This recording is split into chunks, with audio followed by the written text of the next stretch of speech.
Maneva na sema PENDREAM TV. PENDREAM TV de osia dem yopo. The opportunity to see our clients at all. Indeed, we were told flatly that they don't allow lawyers to see their clients on weekends. And that's quite perplexing. I'm surprised. If a person is arrested, say on Friday night or Saturday, he will be in without access to counsel. I mean, that's the republic in which we live now.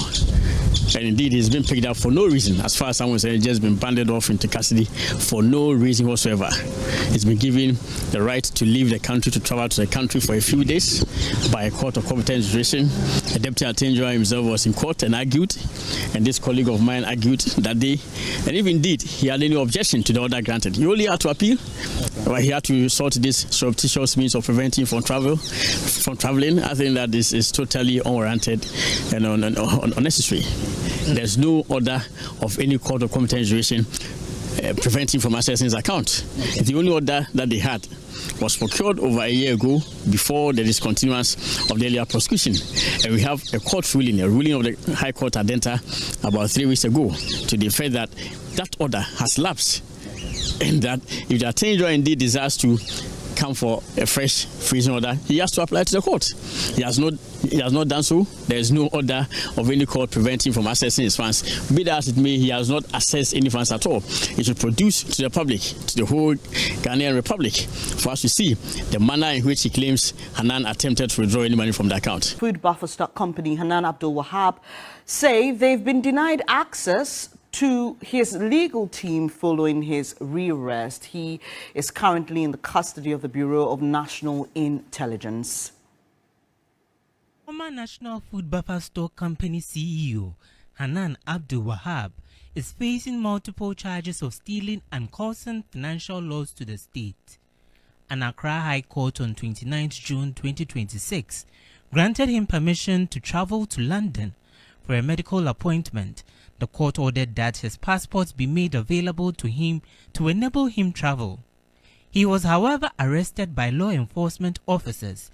Deputy AG Dr. Justice Rimsai explained he had attempted to fraudulently empty his bank account. His lawyers have, however, been disputing this narrative, accusing the state security of breaching the orders of the court. They maintain he has not attempted to effect any withdrawal of funds. Well, lead counsel for the ex-NAFCO CEO Godfred has been speaking to us on his rearrest. We were not given the opportunity to see our client at all. Indeed, we were told flatly that they don't allow lawyers to see their clients on weekends. And that's quite perplexing. I'm surprised. If a person is arrested, say on Friday night or Saturday, he will be in without access to counsel. I mean, that's the republic in which we live now. And indeed, he's been picked up for no reason. As far as someone said, he's just been banded off into custody for no reason whatsoever. He's been given the right to leave the country, to travel to the country for a few days by a court of competent jurisdiction. The Deputy Attorney General himself was in court and argued, and this colleague of mine argued that day. And if indeed he had any objection to the order granted, he only had to appeal. But he had to resort to this surreptitious means of preventing from traveling. I think that this is totally unwarranted and unnecessary. Yeah, so the Deputy Attorney General also took to his Facebook post to make some comments that your client attempted emptying his frozen bank account. How true is that? That claim is totally false. It's untrue. Did he produce to the public any evidence? Did he produce to you the manner or the evidence of the manner in which he attempted to withdraw? Because there's no such evidence. It is not true. My client has never attempted to withdraw any money from his account, even though it is important to state that presently there's no order of any court of competent jurisdiction preventing from accessing his account. The only order that they had was procured over a year ago before the discontinuance of the earlier prosecution. And we have a court ruling, a ruling of the High Court Adenta about 3 weeks ago to the effect that that order has lapsed. And that if the Attorney General indeed desires to come for a fresh freezing order, he has to apply to the court. He has not done so. There is no order of any court preventing from accessing his funds. Be that as it may, he has not accessed any funds at all. He should produce to the public, to the whole Ghanaian Republic, for us to see the manner in which he claims Hanan attempted to withdraw any money from the account. He has not issued any check. He has not executed any withdrawal note. served on any bank. So how did he attempt to withdraw funds? And indeed, how do you access funds which are held in a frozen account, according to Attenjua? According to Attenjua, the account is frozen. If the account is frozen, how do you withdraw money from the frozen account? I think it's just an attempt to prevent him from traveling. And I'm quite surprised that the Attenjua himself will be complicit in a direct contravention of the rights of an accused person standing trial before the court. When the Attenjua himself was in court and argued, and the court granted him the permission to travel, why then does he resort to all these unlawful means? Where was your client going to, and how many days is he going to spend? He was going, the order given to him was for him to travel on or before the 4th of July and expiring on the 12th of July. So he was supposed to be back in the Republic. Indeed, his ticket even shows, I think he was supposed to be back even on the 11th, not even on the 12th that the court had given to him. And he was going through it. And then now today has been banded off and thrown in BNI custody. Away from legal issues, the deadly floods may have receded, but the destruction left behind continues to devastate families across Accra. At Ablekuma Pentecost Junction, collapsed buildings, damaged businesses and a failed drainage system stand as stark evidence of years of infrastructure neglect. Stanley Nibleu has more. The recent floods in the Greater Accra region left behind a trail of destruction after claiming multiple lives. At Ablekuma Pentecost Junction in the Ghana Central Municipality, the scars of the disaster remain visible and dire. Collapsed structures and deep erosion have ripped through homes, shops and other properties after floodwaters washed away their foundations. Runoff from several upstream communities is channeled through a natural water course into a narrow, unfinished storm drain that residents say has long been unable to contain the volume of water. During the construction of the Pentecost Inner Road, part of the drainage system was built but never extended, leaving fast-flowing water to empty into a vulnerable section of the community, triggering persistent flooding and severe erosion. Successive downpours have widened the channel, further weakening the surrounding land. The torrential rains of Monday, June 29, 2026, worsened the already fragile situation, with raging floodwaters bringing down buildings located along the waterway. Several businesses, including pubs and shops, have suspended operations after their premises and customer sitting areas were extensively damaged. The destruction did not end there. Commercial activities at Express Gas have also come to a halt after flash floods severely damaged the station. Fortunately, there was no fuel in stock at the time of the incident. The gas storage cylinder has since been evacuated, while the affected section has been cordoned off by NADMO. The devastation has also extended to culvert and drainage infrastructure, with the eroded land now threatening sections of the road. Efo Besa has worked as a booking officer at the local taxi station for more than a decade. He describes the scale of destruction.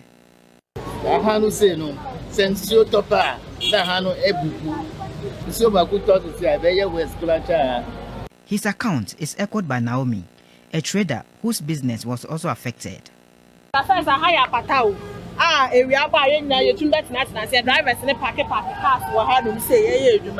of a sudden,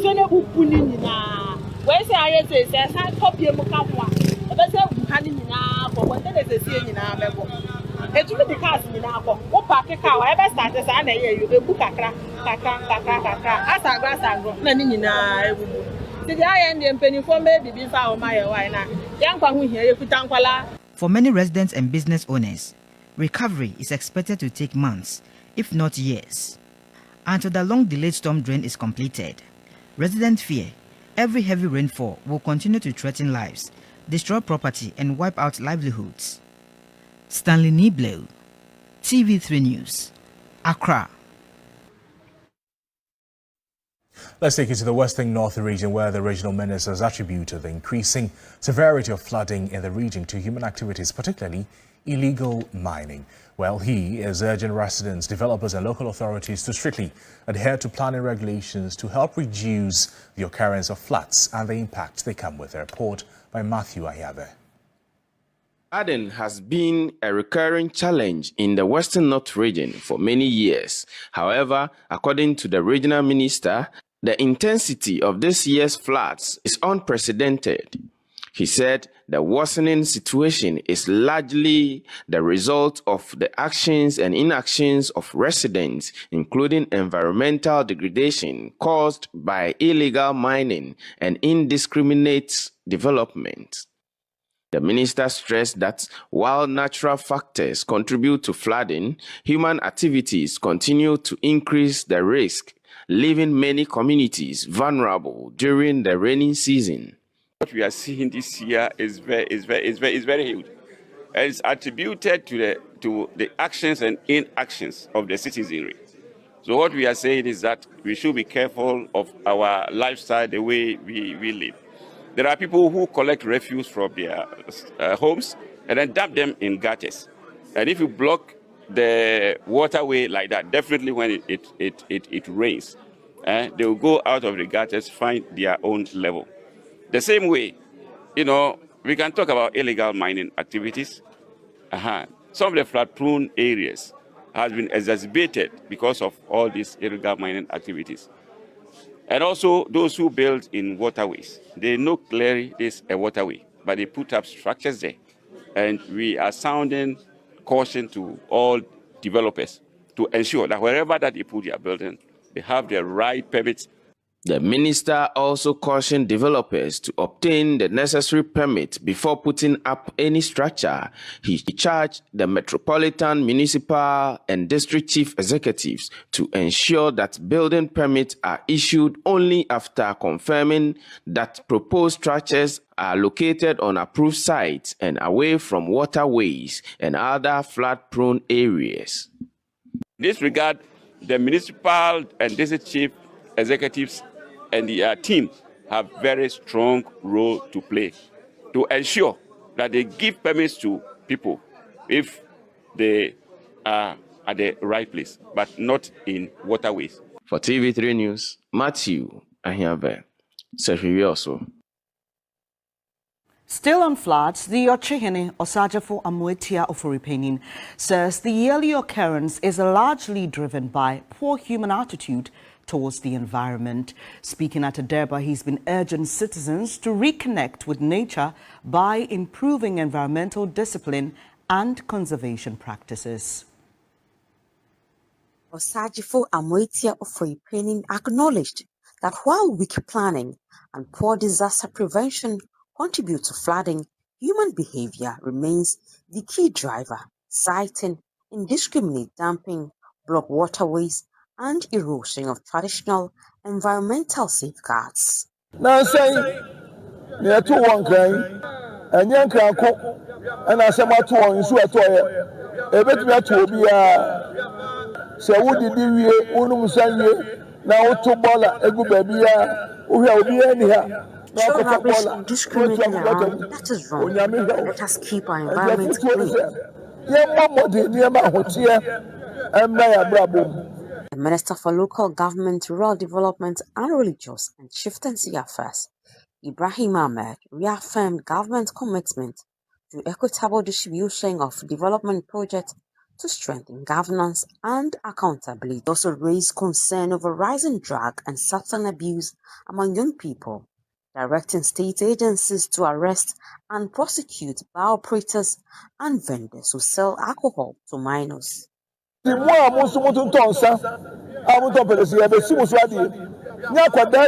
less than 15. Today are mixing a lot of things, cannabis, alcohol, and tramadol. We will clamp down on vendors, licensed or not, who sell these products to minors. Akwadano yes onim ni oyo enti wo awoton san menim se wo license so wa na wo si apata ye nya so mu a ye ne obedi enti mo ye ni. On chieftaincy, the Ochehene warned against political interference in traditional authority matters, stressing that such actions undermine the autonomy of the chieftaincy institution. Saban na sene wa ye da should not interfere in our chieftaincy issues with the president and constant. President Mahama and President Chief of Staff Julius Deborah reiterated government's commitment to expanding agricultural investment, particularly oil palm cultivation in the Achimi area to create jobs and boost production for local and export markets. Adeɛ baako a ɔbaa yɛn nso nni agorɔ ɛne adeɛ a yɛfrɛ no red gold ɛyɛ ɛno ɛgya ɔsɛ bɛmfa nto w'anim sɛ wo ne w'ananom ne ahemfo ɛkasa na anka yɛbɛyi asase bi ato hɔ. We're hoping that Ochiman buys into this initiative of the oil palm plantation. In the next 2 years, the impact will be mind-blowing.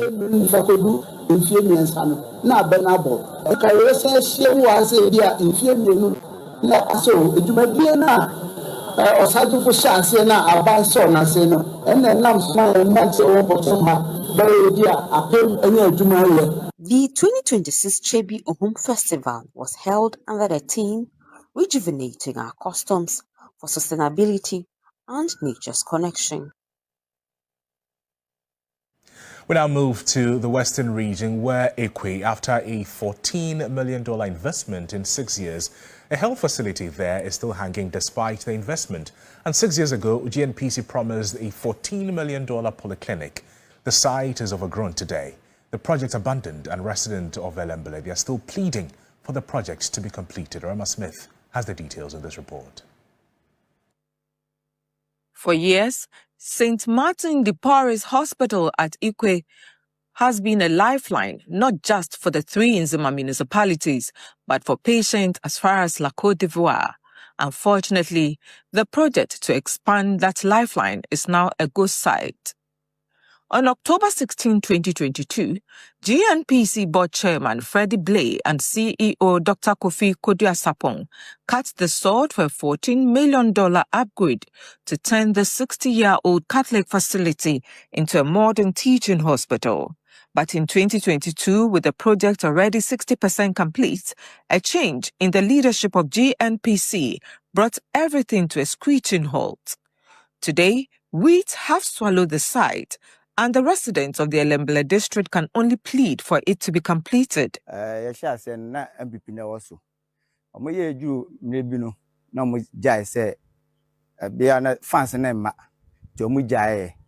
still,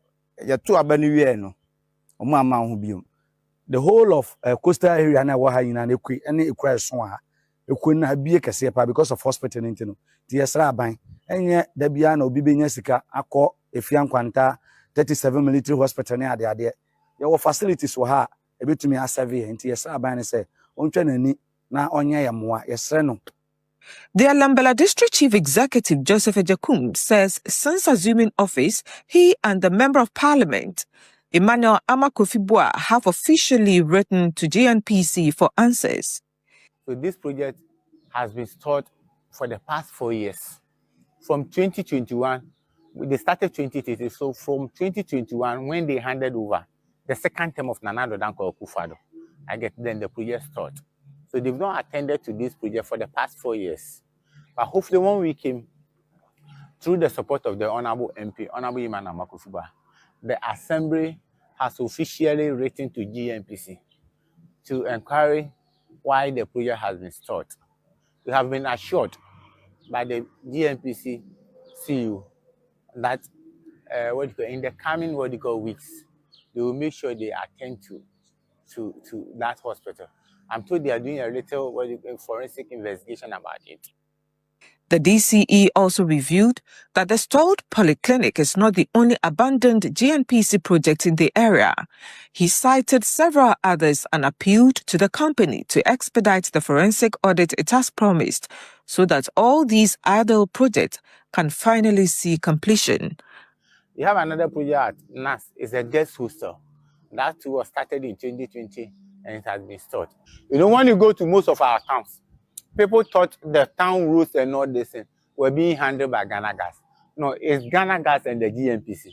So when you come to Ijokule, when you go to Ebibo Castle, most of the community project town roads that was initiated in 2015 by Honorable Boa as gas and oil and roads. All those projects that GNPC started in 2020 has been stopped. So these are the projects by the GNPC that we've written to GNPC to know why it has been stored and to plead with them to make sure they continue. Irama Smith, TV3 News, Elembele. Still in the western region, a mysterious disease is wiping out coconut palms across the Nzima enclave, threatening crop farmers of their livelihood. Well, there are desperate calls by growers who are pleading for researchers to save their plantations before an entire economy collapses. Here's Irama Smith again, this time from the Jomoro municipality. Once the crown jewel of the Nzima enclave, the coconut sector is now an economic graveyard. For people who once supplied over 80% of the nation's coconut, the collapse is catastrophic. The numbers are brutal as farm incomes in the Jomoro municipality have plunged by about 70%, with municipal revenue having dropped by more than a fifth, that is 22%, and pig farming starved of the coconut byproduct it relied on, which has virtually imploded, crashing by nearly 80%.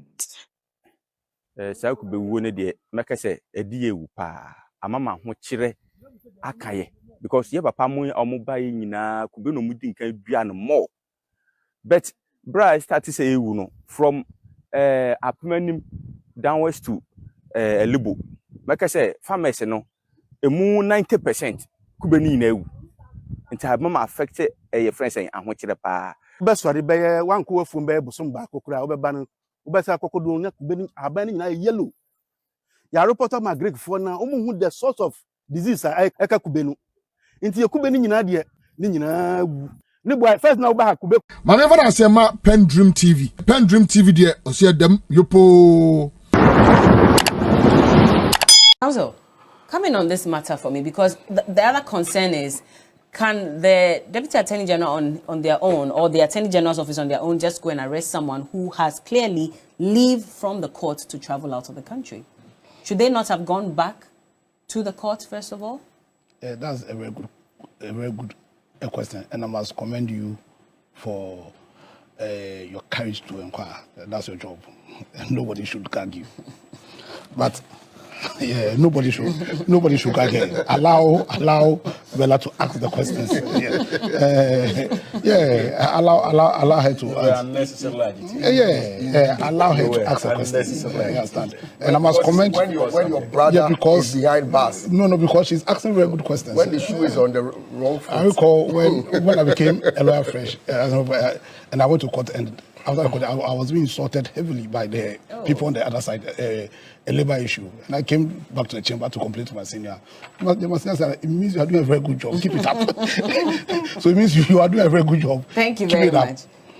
So, you see, this is a very serious issue, if you ask me. I think this issue is not about Hanan. For me, I think this issue is something bigger than Hanan himself. I think this conversation is one about our constitution and our fidelity to the constitution. Understand that the MPP as they stand now, and their members, some of their members, because of the way they've handled some issues, because of the way they've shown lack of fidelity to our constitution, it is very easy to drive a narrative that seeks to hang them. But I think we ought to understand that politics is not personal, and our fidelity must always be to our constitution, irrespective of who is at the other end. And so, in spite of the extent to which some members of the New Patriotic Party and the manner in which the party itself sat aloof for the government they sponsored to show lack of fidelity to our constitution, we should never deviate from our desire to continuously stay faithful to our constitution.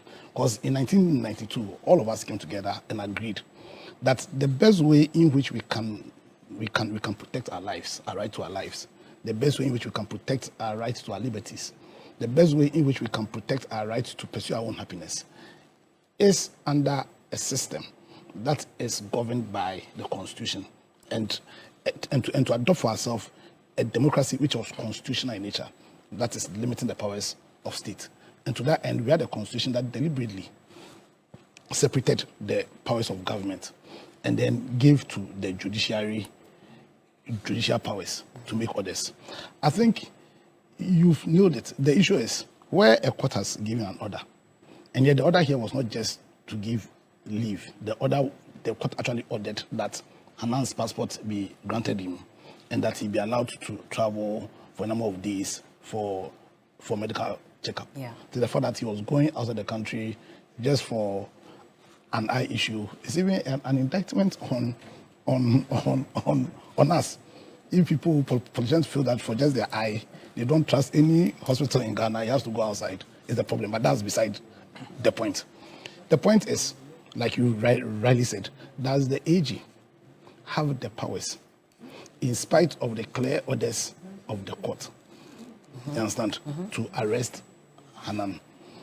I think for me that's the issue. The reasons about whether some accounts were frozen or they were not frozen is, for me, it's neither here nor there, because I think there are also the case you mentioned is just one case, but there are also authorities that suggest that the fact that an action has been seized, does not vacate an order of the court, a freezing order of the court. The circumstances will always what's called dictate that, and the terms of the order itself. You understand?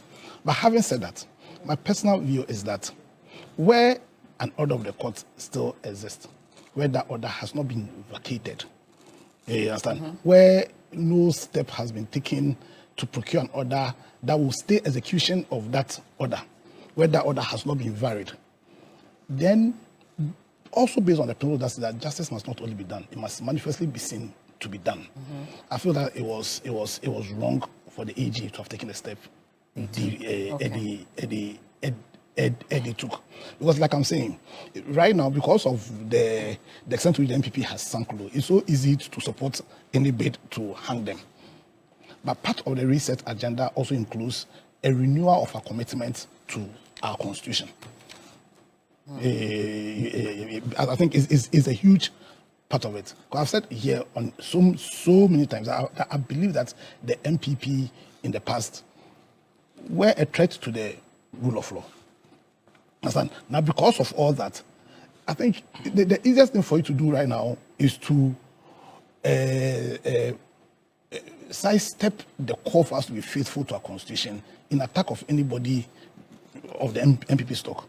But like I'm saying, our focus always must be to stay faithful to our constitution, irrespective of who is at the end of it. Because clearly, like I'm saying, does the executive have the power? Does the executive have the power to truncate a clear order of the judiciary where steps have not been taken, like I said, to either vacate, to vary, or to stay execution? And the answer ought to be no. Ought to be no because of our general good. You understand? So for me, I see this issue more of a constitutional one, more of a call for us to show fidelity to our constitution, irrespective of who. Because I understand they are going to court today. But as it stands, that order of the court still exists. There's still an order of the court. An order of the court that says that Hanan's passport should be released to him. Yeah. An order from the court that says that Hanan should be allowed to travel. I do not know. Maybe if there is, I'm sure Hamza will bring all those issues up. If there's a stay of execution, I do not know. I do not know if there's been a variation of I don't know. I don't know if there is an injunction. There is an injunction application, because you know that a notice of an injunction is as good as an injunction. So I don't know of all the steps that the AG may have taken or can take to more or less freeze or arrest this order. I don't know. But if they are, I'm sure quickly it should be communicated to us, because that impression that this executive is more or less truncating the clear powers of the judiciary does not augur well for our republic, for this democracy, and for our constitution. Because, like I said, this reset agenda must include a renewal of our commitment to our constitution. Because over the period between 2017 and 2024, a lot was done that represented driving of a dagger into the heart of our constitution. Understand? And you recall that one of the issues that we fought why we need a reset was because of the extent to which belief or trust in our political system or in our political institution was failing because of the very terrible governance granted us during the period between 2017 and 2024. And so for me, we cannot be seen to be following that trajectory. Yeah. We need to be committed to our constitution because that's the only way in which the purpose for this constitution can be met. And it shouldn't matter whether the person at the receiving end is Chemaun to me. It shouldn't matter whether it is what's his name, Hanan. It shouldn't matter even if it's Ken Ufriata. At all time, our loyalty must always and only be to the constitution of this country. So that means the constitutional rights of the person has to also be respected. In this case, you don't think that it was respected? Because, you see, one of the critical oaths that the president took, and for me, that also represents his term of reference for his job, was an oath to be faithful to Ghana, to be faithful to the values and ideals of Ghana.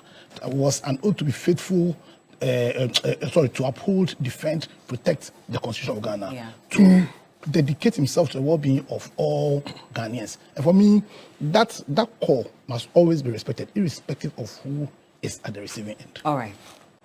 Very troubling. I think that respect for judicial authority and rule of law is being trampled upon by governments and agencies of government, because I am struggling to understand why this will happen. This is a man who has gone to court, appealed to the court to be granted leave to travel out of the country. The Attorney General was indeed a court, laid grounds for which, if the gentleman had met, they would not have issues with him traveling. Indeed, these three grounds he raised were all met by Mr. Hanan, and indeed the court went on to grant him the opportunity to travel. This is a man who is not well. This is a man who is supposed to meet his optician today. And this is the man who today is behind BNI cell bars. Why must this happen? The excuse from the Attorney General is that he decided to take money from a frozen account. Maybe my colleagues on the table will help me understand how that is possible. That somebody can take money from a frozen account. Granted, that was the case. Is arresting him, when did this happen? So let me start from, when did that happen? When did what exactly happen? The supposed attempt to take money from a frozen account. When did it happen? Why was there no action? Because bear in mind, he was traveling on a Saturday, and this supposed attempt couldn't have happened on a weekend. If indeed it happened, it would have happened during the week. They did not take any action. The man was in town. They did not arrest him. Only waited for him to get to the airport at the time he's traveling out of the country, and he's arrested. So it says here, per the Deputy Attorney General's post, that it was, however, Mr. Ludibe's attempt to use false means to empty his frozen bank account with Republic Bank on Thursday, which occasioned Saturday night's arrest. That makes my point. This happened on Thursday. So at what point did they come to the notice of the Attorney General?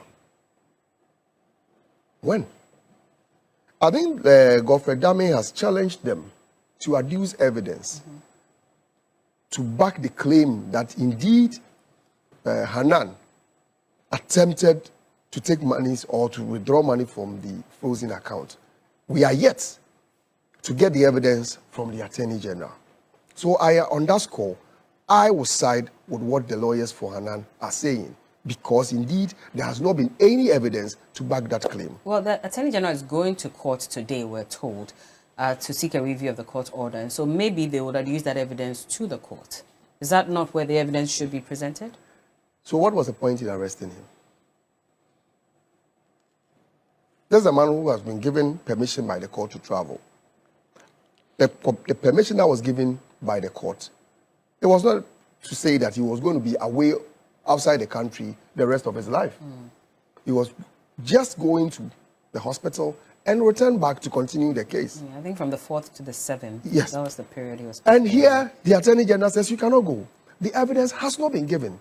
Bear in mind, and I think the soundbite you played, Godfred talked about it, that there was a court ruling that said that, well, because you have discontinued the case and you have now brought fresh charges, all assets that were frozen, you have to come back to court, seek permission of the court to freeze those assets. Has that been done?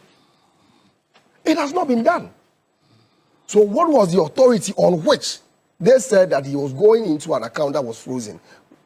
How was the account frozen? If you've not gone back to court, because you cannot rely on the previous action you took because you decided to discontinue the case. And now you are going to rely on that to say that because of it, he cannot travel. So one, there's no evidence to back the claim that indeed Hanan was attempting to withdraw money from the account. If evidence is eventually adduced, it has not been. Would you retract that statement that... I said, as we speak, we do not have any evidence. If it is provided. Even if there is evidence, the question is, on what authority is the Attorney General saying that he cannot access the account? Because there's a ruling of the High Court, which I have a copy here.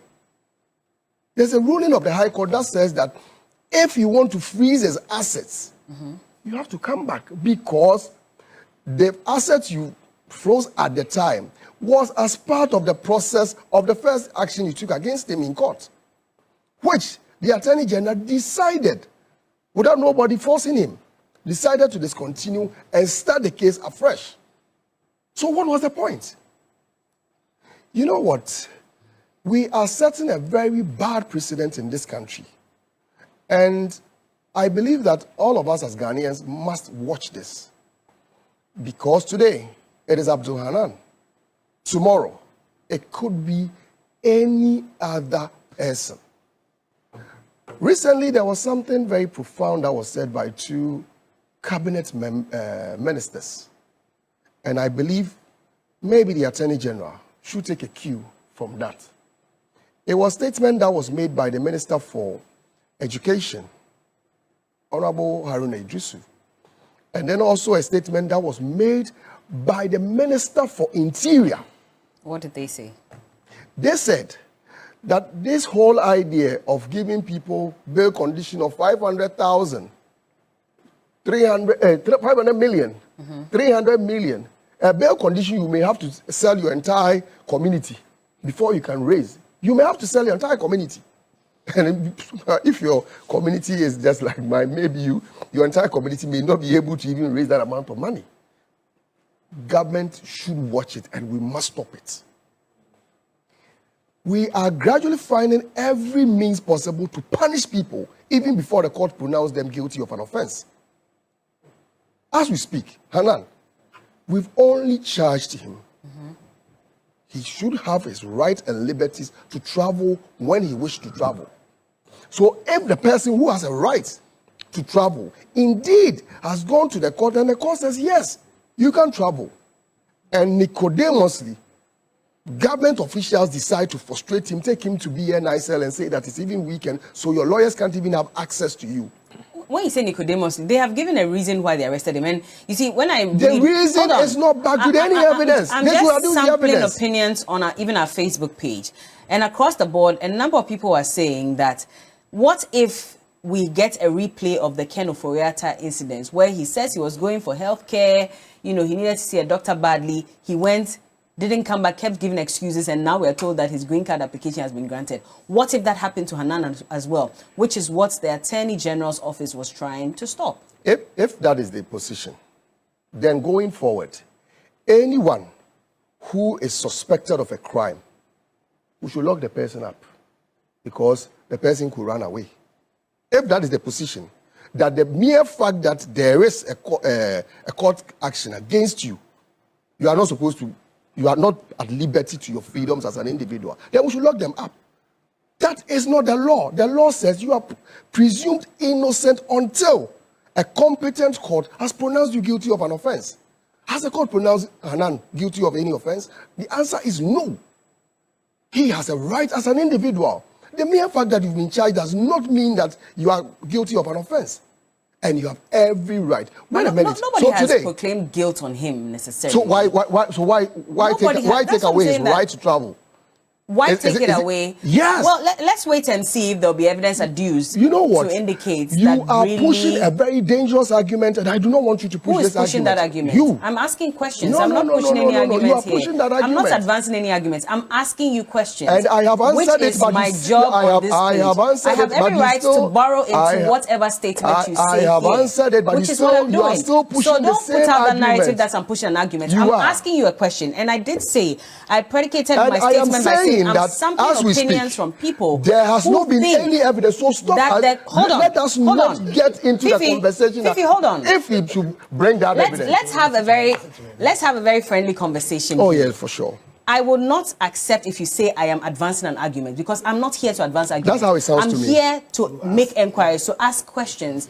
And if you make a statement, I have every right to ask you questions following that. Okay. Now, I did mention that based on opinions, even on our Facebook page alone, there are concerns that if he had left, maybe we could have seen a replay of Ken Ofori-Attah's case, which is why they thought, or some people are thinking, that maybe it was right for him to be arrested. But at the same time, we also have a statement from the Deputy Attorney General who says that it's because of A, B, C, and D that he was arrested. I'm asking that if that evidence is provided, will that change your stance on the matter? How is that an advancement of an argument?